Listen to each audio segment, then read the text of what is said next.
अपनी प्रेमिका को एक दानव द्वारा खोने के बाद एक आदमी को एक सुरक्षित महिला को ट्यूटर करने के लिए नियुक्त किया जाता है, केवल यह पता लगाने के लिए कि वह उसकी खोई हुई प्रेमिका के समान दिखती है।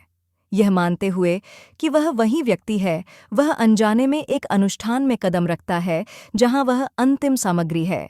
एक पुजारी अपने बेटे टोबी को लाजर के दिन के बारे में सिखाता है, जो हर 66 चंद्र चक्रों में होता है। यदि एक बुरा प्राणी इस दिन एक चुने हुए व्यक्ति के साथ मिलन करता है, तो उसकी जिंदगी 66 चंद्र चक्रों के लिए बढ़ जाएगी। चूंकि टोबी के पास चुने हुए का चिन्ह है, उसे किसी से प्यार करने से मना किया गया है। इसके बावजूद टोबी उस रात कब्रिस्तान में अपनी प्रेमिका के निर्देशों के अनुसार जाता है। वह उसके द्वारा उसके लिए बिछाए गए संकेतों का पालन करते हुए एक समाधि में पहुंचता है। वहां कैटी उसे चौंकाती है और पूछती है कि क्या उसके पिता फिर से कब्रिस्तान में वही पुरानी जादूगरनी की कहानियां सुना रहे हैं। टोबी सिर हिलाता है और अपने सीने पर जन्मचिन्ह दिखाता है, जिसे उसका पिता भगवान या शैतान का मानता है। वह इस पर हंसती है और फिर उसे एक लॉकेट दिखाती है। तभी बाहर एक दानव समाधि की ओर दौड़ता है और आखिरी चीज जो टोबी देखता है वह है अंधेरे से एक दानव का उभरना। कुछ समय बाद एक अधिकारी एक मनोवैज्ञानिक को कब्रिस्तान में ले जाता है। टोबी ने रिपोर्ट की कि कैसे उसके पिता ने उसे और कैटी को पकड़ा, इसलिए उसने उस महिला को जला देने की कोशिश की, उसे जादूगरनी कहकर। फिर एक अच्छे इरादों वाला चाचा इसे देखता है और उन्मादित पिता की जान ले लेता है। हालांकि टोबी की रिपोर्ट के अनुसार चाचा एक राक्षस था। अधिकारी को लगता है कि यह एक अपहरणकर्ता था। चूंकि अदालत के पास टोबी के खिलाफ कोई सबूत नहीं है, इसलिए उसे कैद नहीं किया जा सकता। फिर भी आदमी ने यादृच्छिक महिलाओं से क्षमा मांगने के लिए उन्हें संस्थागत बनाने का निर्णय लिया। दोनों जल्द ही टोबी को एक कोने में पाते हैं। हालांकि आदमी को उस रात के फ्लैशबैक मिलते हैं जब उसके पिता ने कैटी को जलाने की कोशिश की थी। केवल उसकी प्रेमिका को खींच लिया गया। आतंकित होकर टोबी उस महिला के पैर को पकड़ लेता है, जिससे दोनों उसे बेहोश कर देते हैं। टोबी मानसिक संस्थान में 6 साल के लिए संस्थागत हो जाता है। एक दिन वह डॉक्टर बाइकी से मिलता है, जो उसे कैटी की तस्वीर वाला लॉकेट दिखाता है। टोबी याद करता है जब उसने उसे दिया था और अपने प्यार का इजहार किया था। अब मरीज को यकीन है कि उसे इसलिए अपहरण किया गया क्योंकि इस पर बाइकी घोषणा करता है कि टोबी को छुट्टी मिल गई है।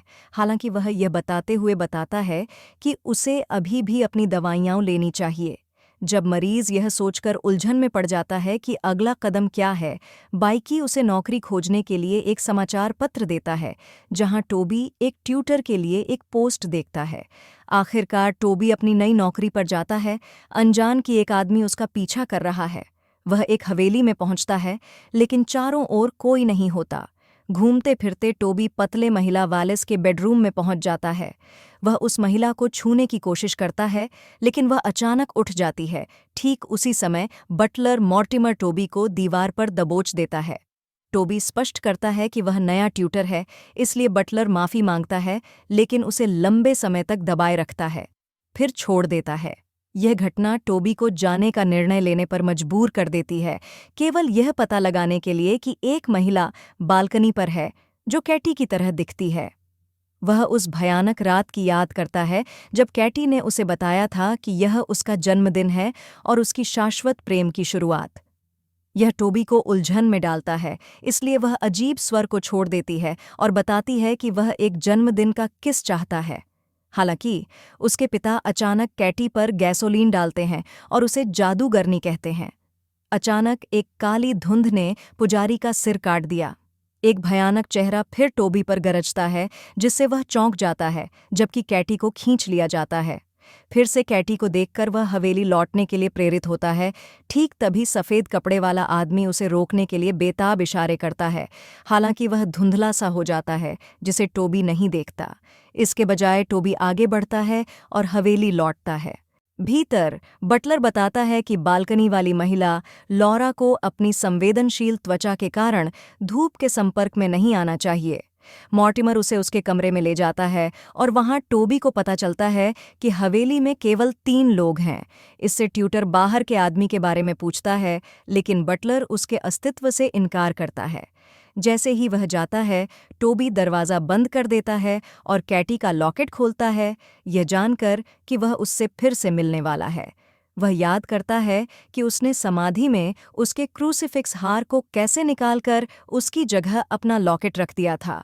उसे खोजने के लिए टोबी घर में खोज करता है, जब तक कि उसे एक दरवाजे पर एक बड़ा वाल्व ताला नहीं दिखाई देता, जिसे वह नहीं खोल सकता। अचानक उसे कोई आता हुआ सुनाई देता है, इसलिए वह दीवार के खिलाफ पीछे हटता है और गलती से एक गुप्त दरवाज़ा खोल देता है। टोबी इसमें घुस जाता है, यह नहीं जानकर कि काली धुंध उसके पास आ रही है। आदमी एक कमरे में पहुंच जाता है जहां स्टैच्यूज़ के सिर पर लोगों की फ्रेम की हुई तस्वीरें होती हैं। एक स्टैच्यू में उसका एक लॉकेट होता है जो उसके जैसा ही है। वह फिर से किसी के आने की आवाज़ सुनता है, इसलिए टोबी बाहर निकल जाता है और एक अलमारी के माध्यम से निकल जाता है। यहाँ वह अंततः देखता है कि धुआंओं उसका पीछा कर रहा है, इसलिए टोबी अपनी कक्ष में भागता है और खुद को शांत करने के लिए एक गोली लेता है। ये उसे नींद में लाता है, हालांकि वह रेस्टलेस हो जाता है। जब लेडी वैलेस अपने हाथ उठाती है, जैसे वह अपनी सेहत को बहाल करने का एक जादू कर रही हो। अगले दिन टोबी बाहर पूल को साफ करते हुए मॉर्टिमर को पाता है। उसे बटलर की चाबियों का सेट भी दिखाई देता है, इसलिए उसे लेने के लिए वह मॉर्टिमर को भ्रमित करता है, हवेली के टॉवर के बारे में पूछते हुए। बटलर बताता है कि वहाँ एक विशेष किताब है।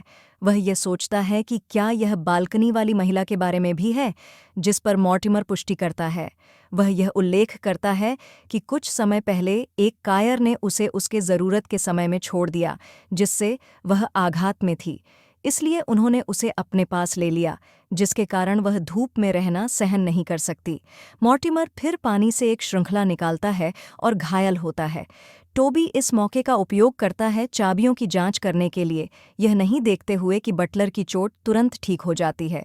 फिर मॉर्टिमर उसे पकड़ लेता है, इसलिए ट्यूटर बहाना करता है कि वह पुस्तकालय की चाबियां देख रहा है। संदेह में बटलर का दावा है कि केवल लेडी वैलेस को पुस्तकालय तक पहुंच है। बाद में मॉर्टिमर अंततः टोबी को एक छात्र के कमरे में प्रवेश करने देता है।